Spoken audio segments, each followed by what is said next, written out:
feel that you've had to fight harder to prove your talent because of that? Is it that is it tougher for you? Yeah, it wasn't so much prove my, well, I guess show people this is what I do. Not really prove my talent because I always believed in myself. But have people say, I said, why don't you just come out and see the show? I tell agents, I said, why don't you just come see the show? That's all I'm asking. I said, I'm not asking for anything. Just see what I do. And when that has happened, I've always gotten work. I said, but to get them out there, it was like this thing. And they'd always say, oh, he's like Joey Travolta. I said, wait. Joey Travolta did one record. I've probably been on stage 8,000 times in my life. I've had everything happen to me on stage. I've been electrocuted on stage. I've fallen off the stage. I've had ashtrays fly by my head on stage.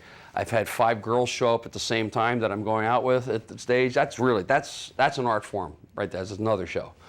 But everything's happened, and that just comes from, Springsteen and we came from the same, we used to play the same circuit. I played with him in New York City in a place called Kenny's Castaways on 85th Street. And I walked up, and on the chalkboard said, tonight, Bruce Springsteen. I said, who the hell is this guy? I walk in, I see a guy with a goofy hat on going, I said, whoa. Went in the dressing room, and I thought he was off stage, and they were playing a new Van Morrison album. I came out, now his band was on stage. I went, oh my God.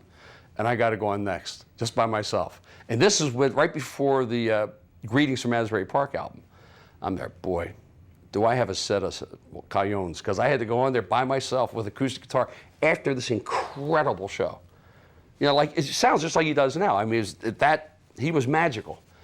But we come from the same thing. Like last night, I did over a 2-hour show. People go, how do you do it? I said, that's what we did. That's what we did. You think, there was no prima donnas, How do you go on stage when you're sick? How do you go on stage when there's a tragedy? You do it. That's what you do. Sinatra went on stage when his mother crashed into a mountain that night. How do you do it? You just do it. And that's being a pro, It's like when I talked about on stage, American Idol, I said, these guys rehearse 1 week with a dance coach, with a voice coach, a hairdresser, for one song. Now what's going to happen when you go out in the real world and you got to play for 90 minutes? Where's the pattern in between? Like what you were saying, the business has changed. We, the Beatles, played till 6 in the morning. That's how you learn. That's how you learn to read an audience. That's how you learn to see, well, maybe this is not this type of audience. Maybe they don't want shorter guitar solos. You know what I'm saying?